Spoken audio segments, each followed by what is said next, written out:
Dans la vidéo du jour, je vais tout simplement te présenter les différentes actions à faire pour obtenir des airdrops. Sachant qu'un airdrop, c'est tout simplement une distribution gratuite de crypto-monnaies en fonction de si vous êtes éligible ou pas à l'obtenir.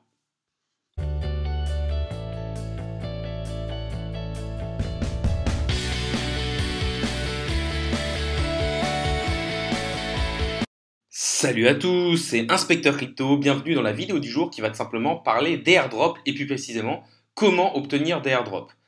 Dans cette vidéo, je ne vais pas vous parler des différents sites sur lesquels vous pouvez trouver les airdrops. Clairement, vous en avez point.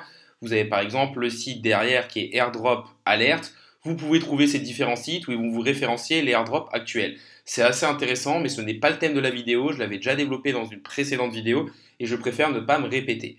Dans cette vidéo, je vais tout simplement vous montrer les possibles actions à faire qui peuvent vous aider à trouver des airdrops et aussi un document Excel que je n'ai pas fait mais que je vais vous montrer et vous partager en description dans laquelle il y a plus de 200 airdrops qui sont dedans et qui y sont référencés. Donc ça peut possiblement vous aider à avoir des airdrops et on sait que les airdrops ça peut quand même changer la dimension du wallet de certaines personnes.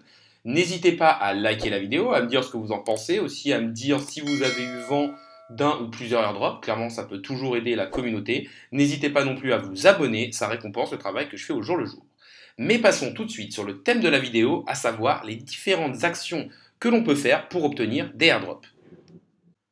On va donc parler du premier moyen pour moi d'avoir de possibles airdrops. Après, la plupart du temps, les airdrops ne sont connus qu'après le snapshot, mais bon, certaines, on va dire, bonnes règles peuvent vous aider à avoir des airdrops. La première, c'est tout simplement d'avoir des tokens natifs de gros projets et de projets blockchain et de staker ces crypto-monnaies sur les portefeuilles natifs. Par exemple, pour Elrond eGold, qui est une grosse blockchain, ben vous allez pouvoir laisser un petit peu, peut-être un demi Elrond eGold, sur le portefeuille Maillard. Et on a vu que les personnes qui avaient du Elrond sur le portefeuille Maillard avaient eu un airdrop au niveau du MEX. Ce qui était quand même un bel airdrop. Pas un des plus gros airdrops, mais quand même un bel airdrop. Clairement, Elrond est en train de faire grossir son écosystème avec des projets qui arrivent dessus. Là, on voit le Holoride qui a fait son lancement et c'est clairement le premier projet qui est vraiment lancé sur Elrond. Donc clairement, pas mal de projets vont sûrement se développer sur Elrond et tous ces projets qui vont se développer sur Elrond vont peut-être vouloir attirer des personnes et pour attirer des personnes, ils vont peut-être faire des airdrops pour les personnes qui auront de l'EGLD sur le portefeuille Maillard. Autre portefeuille, vous avez le portefeuille Kepler. Les personnes qui ont du Atom et qui hold du Atom Cosmos, le mieux, c'est de ne pas holder ces crypto-monnaies sur des échangeurs centralisés. Vous pouvez à la rigueur les mettre sur le MetaMask, des fois c'est éligible, mais c'est vrai que la meilleure chose et le plus souvent pour avoir des airdrops, c'est tout simplement le fait de passer par les wallets natifs pour chaque application. Donc là, pour tout ce qui est Atom Cosmos, vous allez pouvoir passer par Kepler. Donc vous téléchargez le wallet Kepler, vous gardez au moins un atome que vous pouvez staker et grâce à ça, vous allez pouvoir avoir possiblement des airdrops. Et je peux vous dire que j'ai déjà eu au moins 3 ou 4 airdrops juste en ayant holdé un tout petit peu d'atomes sur mon wallet Atom Cosmos. Autre chose, vous avez par exemple le polkadot.js. Cette fois, on est encore sur un wallet natif d'une blockchain. Cette fois, c'est la blockchain Polkadot et du coup, vous pouvez utiliser le polkadot.js. Il y en a d'autres, mais c'est pour moi le principal. Et en fait, on a vu que par exemple, Social a fait un airdrop plutôt pas mal pour chaque personne qui avait un certain nombre, ou qui avait au moins un Polkadot ou je ne sais plus quel montant de KSM sur le wallet polkadot.js. Polkadot étant en train de grossir de plus en plus et on est avec les parachains et est en train d'avoir de plus en plus de projets, possiblement, si vous gardez un tout petit peu de Polkadot ou de Kusama sur vos wallets, vous aurez peut-être la chance d'être éligible à un airdrop. Comme je vous l'ai dit, vous pouvez aussi par exemple passer par MetaMask. C'est vrai que le fait d'avoir vos crypto-monnaies en dehors des échangeurs sur une adresse MetaMask peut aussi vous permettre d'avoir certains airdrops. Par exemple, moi pour la KCC, donc la KuCoin Smart Chain, j'avais quelques KCS qui étaient sur mon wallet MetaMask au niveau de la blockchain de KuCoin. Comme vous le savez, sur votre MetaMask, vous pouvez tout simplement mettre par exemple Avax Avalanche, la Binance Smart Chain, Ethereum, etc., etc.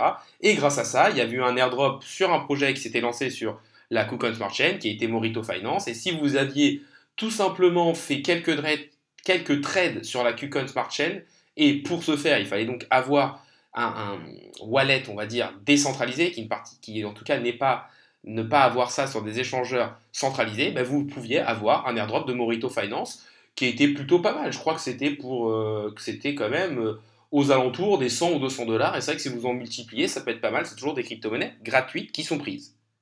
Dans la même idée, toujours dans l'optique de blockchain où beaucoup d'applications peuvent se lancer dessus, vous pouvez par exemple, si vous avez du Terra, bah, staker vos Terra directement sur la blockchain en passant par Terra Station. En fait, l'objectif, c'est tout simplement d'être en direct sur la blockchain, donc en passant par un wallet non custodian qui n'est pas, enfin, pas un wallet centralisé, qui est un wallet tout simplement d'échangeurs centralisés. Deuxième option possible, c'est de tout simplement passer par faire des swaps sur des échangeurs décentralisés. On a eu par exemple un airdrop d'Uniswap, il pourrait possiblement en avoir un deuxième. Récemment, on a eu un airdrop de Paraswap, de DYDX. Tout simplement, si vous étiez dans les premiers à avoir utilisé les plateformes en swappant vos jetons, donc en fait vous pouvez juste faire un petit swap, vous pouvez possiblement gagner des crypto-monnaies et être éligible à des airdrops. On voit que Paraswap avait quand même fait un airdrop assez élevé qui montait jusqu'à 15-20 000 dollars pour ceux qui l'avaient le plus utilisé.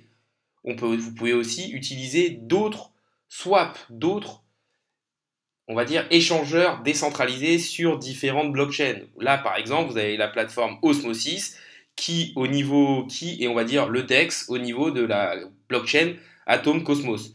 Et c'est vrai que le fait de faire un ou deux swaps dessus, d'avoir quelques Osmosis et de les staker, ça peut être intéressant aussi pour avoir différents airdrops. Je vous montrerai à la fin un fichier Excel que j'ai trouvé qui n'a pas été fait par moi, mais que je vous partagerai, où clairement les personnes partagent pas mal de airdrops qui sont en cours, qui sont déjà passés ou potentiels. Donc ça peut être assez intéressant de faire différentes tâches dessus. On peut aussi, du coup, essayer de trouver sur chaque blockchain les DEX qui sont hyper intéressants. Un autre et un troisième moyen d'être possiblement éligible à des airdrops, c'est de tout simplement utiliser les différents protocoles. C'est un peu dans la même idée des DEX, de faire des swaps dessus. Ben là, ça va être tout simplement d'utiliser certains protocoles, et les deux protocoles dont on parle le plus, c'est tout simplement des bridges qui permettent de passer des crypto-monnaies d'une blockchain à une autre. On a par exemple le bridge au niveau d'Arbitrum. Il y a clairement des rumeurs qui sont en train de tourner, comme quoi il pourrait avoir un potentiel airdrop. Après, possiblement, le snapshot a déjà eu lieu. Pour l'instant, on n'a pas plus de news. Dans la même idée, on a aussi le bridge pour Optimism. Voilà, c'est des crypto-monnaies qui sont dans les tuyaux, dont on entend beaucoup parler. Pour l'instant, rien n'est sûr. Mais c'est vrai qu'utiliser le bridge, alors forcément, vous allez passer. En fait, c'est pour passer des crypto-monnaies d'Ethereum vers Arbitrum et Optimism. Ça peut vous coûter un peu de frais en Ethereum. Donc, essayez peut-être de trouver le meilleur moment si vous souhaitez le faire pour avoir des frais au plus bas. Vous n'êtes pas assuré d'en gagner, mais quand on voit comment certains airdrops peuvent vraiment changer votre wallet, je veux dire, si vous avez 20 000 dollars d'airdrop d'un coup, ça peut vraiment être énorme au niveau de l'apport que ça vous fait pour avoir peut-être utilisé 10 ou 15 dollars de frais d'Ethereum. On va maintenant passer sur la dernière partie de cette vidéo. C'est tout simplement un fichier que j'ai trouvé qui a été fait par deux personnes, donc Jean-Brasse et Didi Moon 1. Et tout simplement, ces deux personnes ont recensé un peu plus de 200 airdrops qui soient déjà passés, qui soient en cours, qui soient potentiels ou très fortement possibles. Donc tout simplement, c'est assez intéressant. Je vous mettrai le lien de ce fichier dans la description, d'aller dessus, de voir déjà quels sont les airdrops passés pour voir si vous pouvez être éligible, quels sont les airdrops en cours pour voir si vous pouvez réclamer des jetons et quels sont les possibles airdrops. Après, c'est à vous de faire vos propres choix, vos propres recherches. Clairement, c'est pas parce que vous swappez sur 50 DEX différents que vous allez avoir un airdrop. Certains sont en cours et peuvent vous donner plus de retour sur investissement. Ça reprend un peu ce que je vous ai montré. Par exemple, là sur un DEX, DEX Guru, il y a un airdrop qui a 90% de chance de se faire selon ce fichier. Et en gros, il faudrait faire tout simplement un swap sur Ethereum, Polygon ou BSC. C'est les actions requises pour avoir ce airdrop. Et comme je vous l'ai dit, du coup, c'est swapper sur des DEX. Parce que si vous les utilisez, les premiers utilisateurs sont très souvent en crypto récompensés et possiblement par des airdrops. On voit qu'on a aussi ConSwap, On voit que dans les airdrops live, on a Paraswap qui a donné quand même un très bel airdrop, etc., etc. Vous avez beaucoup de choses en fonction de la blockchain que vous allez utiliser. Là, ils nous parlent d'Arbitrum et d'Optimism.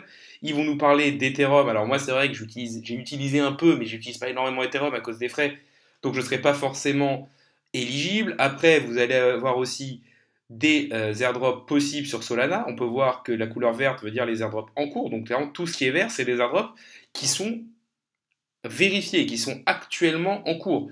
Donc si vous avez fait, par exemple, si vous avez prêté et emprunté sur Solend, vous allez être éligible à un airdrop, etc., etc. Vous allez en avoir sur Cardano, vous allez en avoir sur Polygon, etc., etc. C'est quand même assez bien fait et complet. Clairement, on voit qu'il y en a pas mal sur Atom, donc c'est vrai que avoir juste staké ou holdé de l'Atom ou des fois du Osmos, ça peut vous donner quand même pas mal d'accès.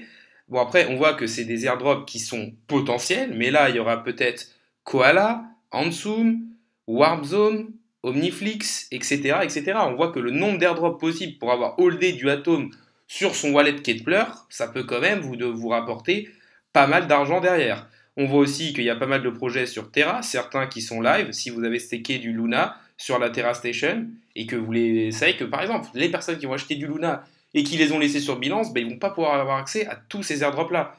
S'ils les avaient mis sur la Terra Station, ils auraient pu avoir accès à tous ces airdrops là. Donc pour moi, voilà, ça peut être une bonne chose de rentrer vraiment dans l'optique d'utiliser les plateformes qu'on met à notre disposition et aussi d'être dans une vraie optique de décentralisation qui est quand même la base des crypto-monnaies.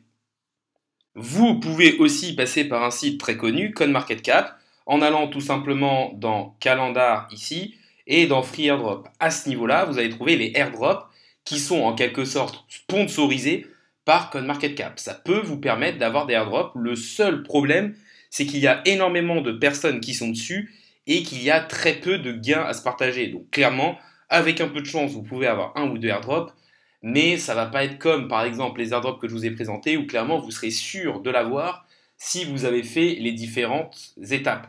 Là, clairement, il faut aussi avoir beaucoup de chance. Par exemple, il va y avoir 100 000 personnes qui vont participer et il y aura 2000 gagnants. Donc clairement, vous aurez une toute petite chance d'obtenir les précieux tokens. La vidéo du jour est maintenant finie. N'hésitez pas à liker la vidéo, à commenter ou à vous abonner. Ça récompense le travail que je fais au jour le jour. Salut à tous et à la prochaine!